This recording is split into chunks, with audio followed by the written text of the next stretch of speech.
बिस्मिल्लाहिर्रहमानिर्रहीम। अस्सलाम वालेकुम प्यारे बच्चों। जी तो स्टूडेंट्स, आज हम सबक सीरत सरवर दो आलम सल्लल्लाहु अलैहि वसल्लम की बुलंद ख़ानी यानी रीडिंग और वजाहत के बाद मशकी सवालात और अल्फाज जुमले मुकम्मल करेंगे। सवाल नंबर 1 है, दर्ज झैल सवालात के मुख्तसर जवाबात तहरीर कीजिए।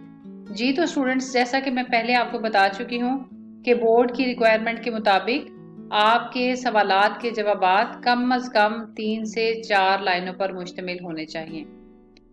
अगर किसी सवाल का जवाब 4 लाइनों से ज्यादा है तो जाहिर है वो जरूरी नहीं कि 4 ही लाइनें हों, 4 लाइनों से ज्यादा हो सकता है, लेकिन कम अज कम जो है वो 3 लाइनों पर मुश्तमिल आपका जवाब होना चाहिए।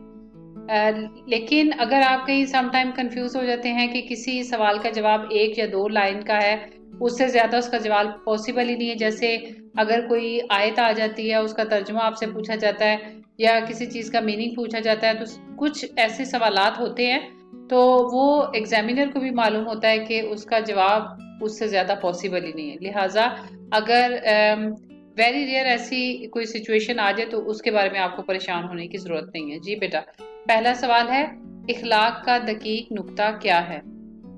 जवाब है, इखलाक का एक दकीक नुक्ता ये है, पहले हम पढ़ चुके हैं। दकीक नुक्ता अहम पहलू ये है कि इंसान अपने लिए इखलाक हसना का जो पहलू इख्तियार करे, शिद्दत से इसकी पाबंदी करने के साथ साथ मुस्तकिल मिजाजी से इस पर अमल करे, गोया कि वो अपने इख्तियार के बावजूद इस काम के करने पर मजबूर है और लोग देखते ही देखते ये यकीन कर लें कि इस शख्स से इसके सिवा और कोई बात सरजद हो ही नहीं सकती।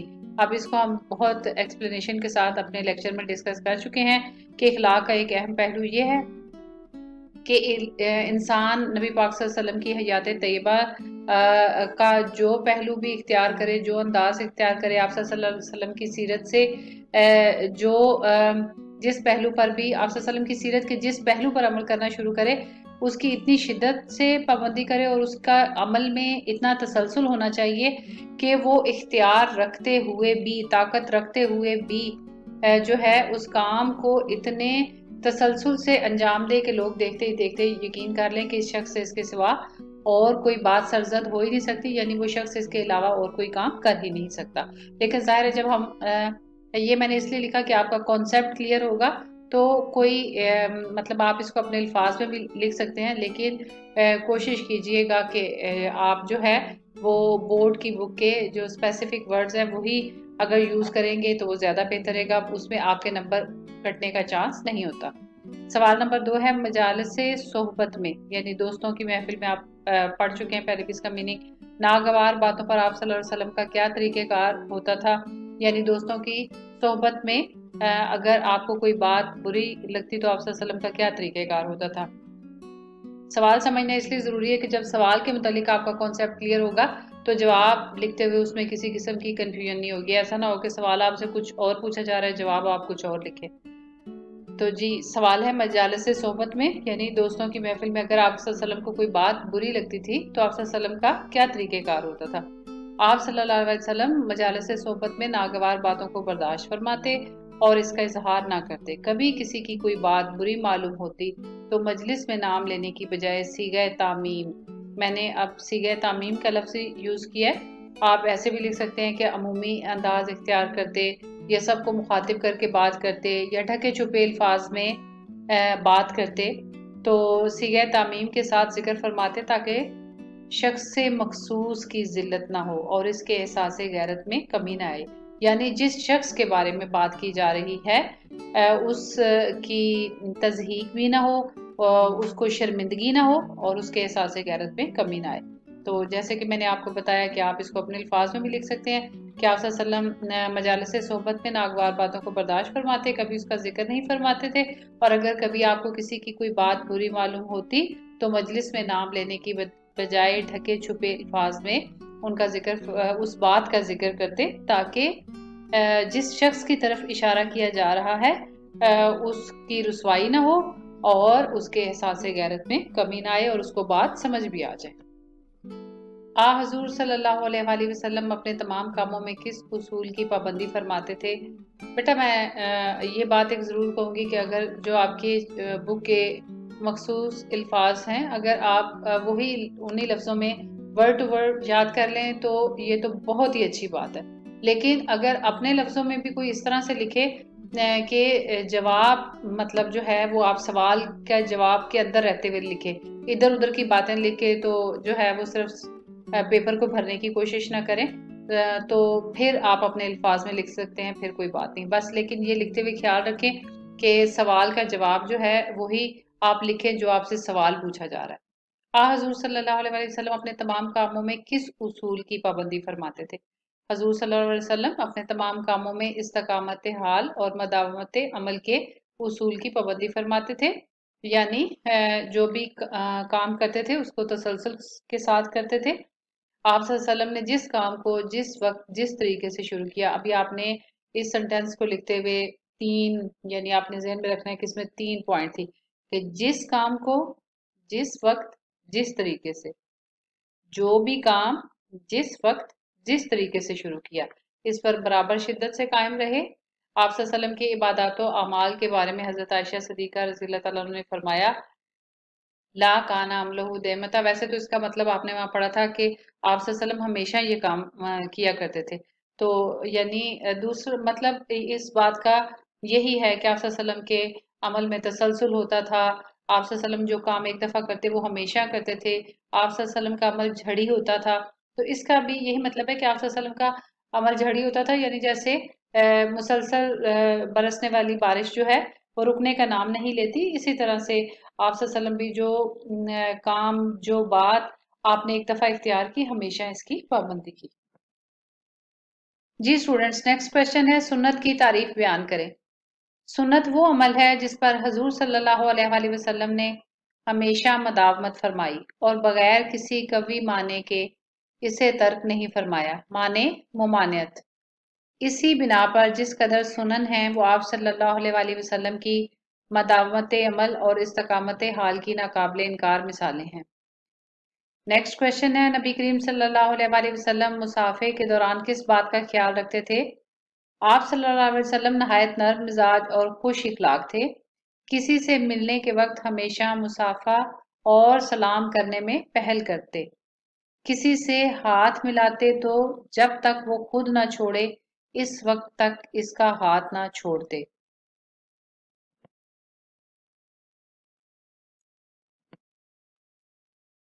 سید الانبیاء نے نجاشی کے ہاں سے آنے والی سفارت کی کس طرح مہمان نوازی فرمائی؟ سید الانبیاء نبیوں کے سردار، مراد حضور صلی اللہ علیہ وآلہ وسلم کی ذات مبارکہ۔ یہ آپ سے پوچھا جا سکتا ہے کہ سید الانبیاء سے کیا مراد ہے، تو آپ اس کے میننگ لکھیں گے، سید الانبیاء سے مراد ہے نبیوں کے سردار، یعنی حضور صلی اللہ علیہ وآلہ وسلم۔ نجاشی کے ہاں سے آنے والی سفارت کو نہ صرف آپ صلی اللہ علیہ وآلہ وسلم نے مہمان رکھا بلکہ خود بنفس نفیس مہمانداری کے تمام کام انجام دیے۔ صحابہ کرام رضی اللہ تعالیٰ عنہ نے اپنی خدمات پیش کرنا چاہی تو آپ صلی اللہ علیہ وسلم نے فرمایا ان لوگوں نے میرے دوستوں کی خدمت گزاری کی ہے اس لیے میں خود ان کی خدمت گزاری کرنا چاہتا ہوں۔ بہت سمپل آنسر ہے اس کا کہ آپ صلی اللہ علیہ وسلم نے نہ صرف ان کو مہمان رکھا بلکہ ان کی خود مہمان نوازی بھی کی، اور جب صحابہ کرام نے اپنی خدمات پیش کرنا چاہی تو آپ صلی اللہ علیہ وسلم نے فرمایا کہ ان لوگوں نے میرے دوستوں کی خدمت گزاری کی ہے اس لیے میں خود ان کی خدمت گزاری کرنا چاہتا ہوں، خدمت گزاری کرنا چاہتا ہوں، ان کی مہمان نوازی کرنا چاہتا ہوں۔ پردے کی آیت کب نازل ہوئی؟ تو یہ بھی بس آپ نے ذہن میں رکھنا ہے کہ کس موقع پر نازل ہوئی تھی۔ پردے کی آیت حضرت زینب سے نکاح کے فوراً بعد دعوت ولیمہ کے موقع پر نازل ہوئی، نکاح کے فوراً بعد دعوت ولیمہ کے موقع پر نازل ہوئی، جب کچھ لوگ کھانا کھا کر وہی بیٹھے رہے، اس وقت تک پردے کا حکم نازل نہیں ہوا تھا، یعنی اس بات سے پہلے، یعنی حضور صلی اللہ علیہ وسلم کا جب حضرت زینب سے نکاح ہوا اور اس کے بعد دعوت ولیمہ ہوئی تو اس وقت تک پردے کی آیت نازل نہیں ہوئی تھی۔ اور کس وجہ سے نازل ہوئی کہ حضرت زینب رضی اللہ تعالیٰ عنہ بھی مجلس میں شریک تھی، انتظار کی زحمت کے باوجود آپ صلی اللہ علیہ وسلم نے زبان سے اظہار نہ فرمایا، یعنی کہ کھانا کھانے کے بعد بھی لوگ جو ہے وہ باتوں میں مشغول ہو گئے اور بیٹھے رہے، تو آپ صلی اللہ علیہ وسلم ان کے جانے کا انتظار کر رہے تھے، لیکن آپ نے اپنی زبان مبارک سے ان کو جانے کے لیے نہیں کہا۔ آپ صلی اللہ علیہ وسلم 2 مرتبہ اٹھ کر حضرت عائشہ صدیقہ رضی اللہ تعالیٰ کے حجرے تک گئے۔ میں نے بتایا تھا آپ کو لیکچر کے دوران، حجرہ کا مطلب ہے کمرہ۔ واپس آئے تو اسی طرح لوگ باتوں میں مشغول تھے، باتوں میں مصروف تھے، آپ لکھ سکتے ہیں۔ تو پردہ کی آیت اسی موقع پر نازل ہوئی، پردہ کی آیت اسی موقع پر نازل ہوئی۔ یہاں پہ یہ ایک موقع ایکسٹرا لکھا ہوا ہے، اس کو آپ کاٹ دیجیے گا۔ حجۃ الوداع کے موقع پر صدقات کا مال تقسیم کرتے ہوئے 2 تنومند لوگوں کو دیکھ کر آپ صلی اللہ علیہ وسلم نے کیا نصیحت فرمائی؟ تو سیم لائن آپ لکھیں گے کہ حجۃ الوداع کے موقع پر صدقات کا مال تقسیم کرتے ہوئے آپ صلی اللہ علیہ وسلم نے 2 تنومند یعنی صحت مند لوگوں کو دیکھ کر آپ صلی اللہ علیہ وسلم نے فرمایا، اگر تم چاہو تو میں تمہیں اس میں سے دے سکتا ہوں، یعنی صدقے کے اس مال میں سے دے سکتا ہوں، لیکن غنی اور تندرست کام کرنے کے لائق لوگوں کا اس میں کوئی حصہ نہیں۔ یہ ایم سی کیوز میں بھی آپ سے پوچھا جا سکتا ہے کہ کن لوگوں کا صدقات کے مال میں کوئی حصہ نہیں، سبق کے مطابق، آپ کے سبق کے مطابق، تو غنی اور تندرست کام کرنے کے لائق لوگوں کا۔ کن 3 لوگوں کو سوال کرنا اور لوگوں کے سامنے ہاتھ پھیلانا ناروا ہے؟ آپ صلی اللہ علیہ وآلہ وسلم نے فرمایا، اس سوال کو بہت مطلب سمجھ کے آپ نے پڑھنا بھی اور ذہن میں رکھنا ہے کہ سوال کرنا اور لوگوں کے سامنے ہاتھ پھیلانا صرف 3 شخصوں کو روا ہے۔ اب ایسا نہیں کہ مطلب یہ بات میں آپ کو سمجھاتی ہوں۔ ایک وہ شخص جو قرض کے بوجھ سے زیر بار ہو، یعنی قرض کے بوجھ تلے دبا ہو، یا جو مقروض ہو، آپ اس کو اپنے الفاظ میں بھی لکھ سکتے ہیں، جو قرض کے بوجھ سے زیر بار ہو، جو قرض کے بوجھ تلے دبا ہو، جو مقروض ہو۔ لیکن ایسا نہیں، پورے تینوں سنٹینس آپ نے اور ان کی کنڈیشن ساتھ سمجھ کے یاد کرنی ہے، اور اپنا بھی کانسیپٹ کلیئر کرنا ہے کہ آپ کو آنے والی زندگی میں بھی یہ بات معلوم ہونی چاہیے، تاکہ کسی دوسرے کو سم ٹائم بتانا پڑ جاتا ہے، اور آپ کا خود بھی کانسیپٹ کلیئر ہونا چاہیے کہ آپ کس کو دے سکتے ہیں، ٹھیک ہے؟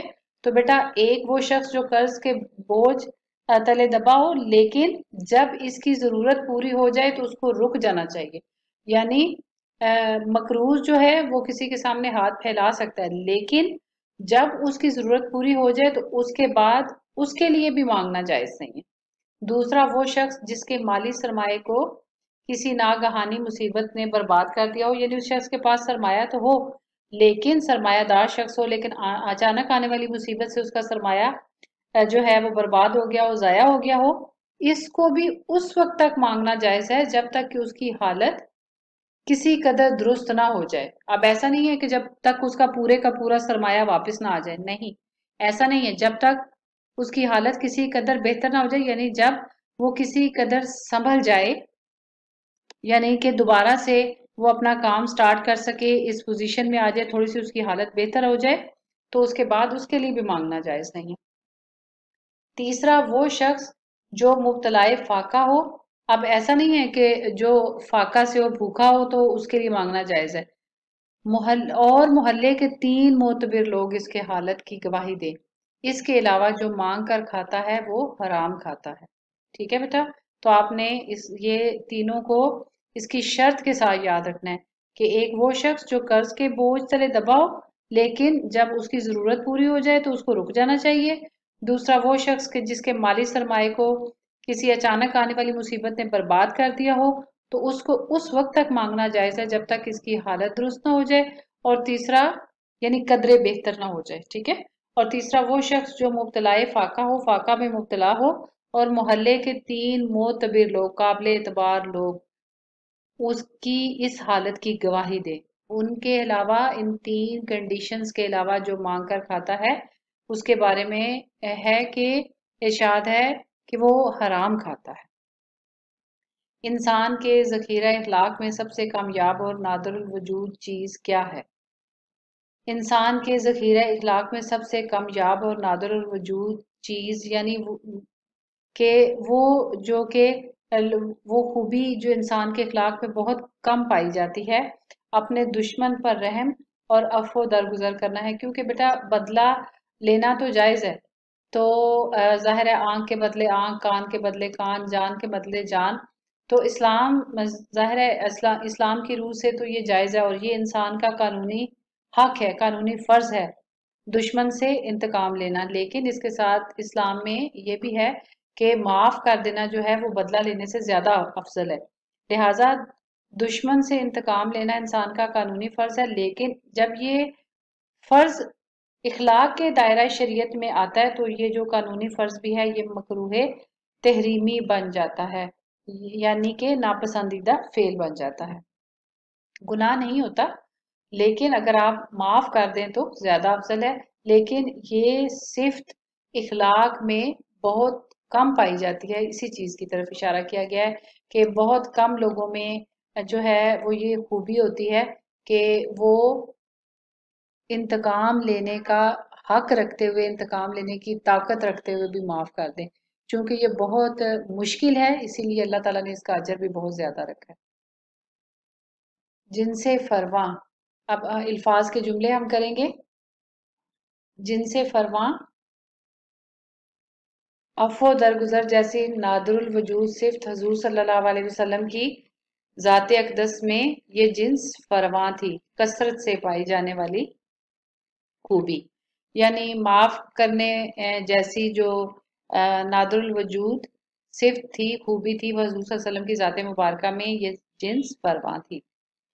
और दूसरा जुमला एक और भी है, वक्त का ज़िया आजकल की नस्ल में ये जिन्स फरवा है कि वक्त ज़ाया करना आजकल की जो नौजवान नस्ल है उनमें ये जो है खूबी, ये बात कसरत से मौजूद है। नादरुल वजूद, इंसान के ज़ख़ीरा इखलाक में नादरुल वजूद चीज़ दुश्मनों पर रहम और अफ़ो दरगुजर है। कामयाब और नायाब खूबी, मकरूह तहरीमी, इखलाक के दायरा शरीयत में इंतकाम जैसा कानूनी फ़र्ज़ मकरूह तहरीमी बन जाता है। इन तमाम के मीनिंग मैं आपको ऑलरेडी लेक्चर के दौरान समझा चुकी हूँ, इसलिए हम दोबारा यहाँ पे डिस्कस नहीं करेंगे। ज़रो सेम मालो दौलत, मोमन की नज़र में ज़रो सेम की कोई वक़्त नहीं। उलुल अज़्म, बुलंद हौसला, इस्लामी तारीख उलुल अज़्म पैगंबरों की रोशन मिसालों से भरी पड़ी है। यानी इस्लामी तारीख जो है वो बुलंद हौसला अजीम पैगंबरों की रोशन मिसालों से भरी पड़ी है। अजराम समावी, साइंस की बदौलत हम अजराम समावी का मुशाहिदा कर सकते हैं। चाँद, सितारे, सूरज, ये सब जो है वो अजराम समावी में आ जाते हैं। मुबालगा आमेज, बढ़ा चढ़ा कर बात बयान करना। अकरम की मुबालगा आमेज गुफ्तगू के अंदाज से हर कोई नाला है, और यानी हर कोई तंग है, क्योंकि वो हमेशा यानी बढ़ा चढ़ा कर बात को बयान करता है। और दूसरा भी एक जुमला आप लिख सकते हैं, गुफ्तगू में मुबालगा आमेजी से गुरेज करना चाहिए। इसी तरह से अब्रे करम, रहमत की बारिश, आप सल्लल्लाहु अलैहि वसल्लम का अब्रे करम हर खास व आम के लिए बरसता था। यानी आप सल्लल्लाहु अलैहि वसल्लम की रहमत की बारिश, करम की बारिश हर एक के लिए आम थी। सीगे तामीम, ढकी छुपी बात, हजूर सल्लल्लाहु अलैहि वसल्लम नागवार बातों का जिक्र सीगे तामीम में करते थे, यानी नागवार बातों का जिक्र ढके छुपे अंदाज में फरमाते थे। नेको सीरत, नेक सीरत, आप सल्लल्लाहु अलैहि वसल्लम खुश इखलाक और नेको सीरत थे।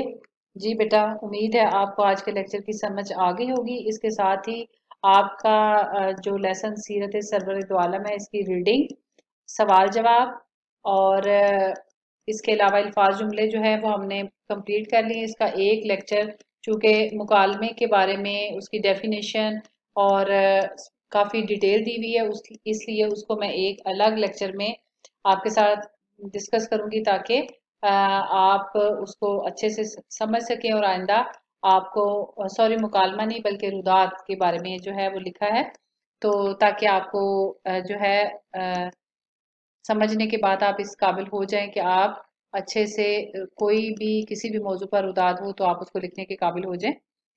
इसके साथ ही हमारा आज का ये लेसन मुकम्मल होता है। उम्मीद है आपको अच्छे से सवालात के जवाब समझ में आ गए होंगे।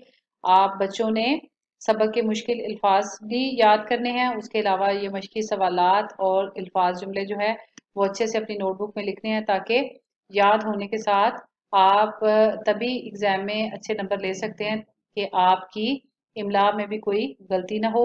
और नोटबुक में ये सवालात के जवाबात लिखते हुए आपने इमला और लिखाई की खूबसूरती पर खास तवज्जो देनी है। इसके साथ ही बेटा आपसे इजाज़त चाहूँगी। दुआओं में याद रखिएगा। अल्लाह हाफिज़।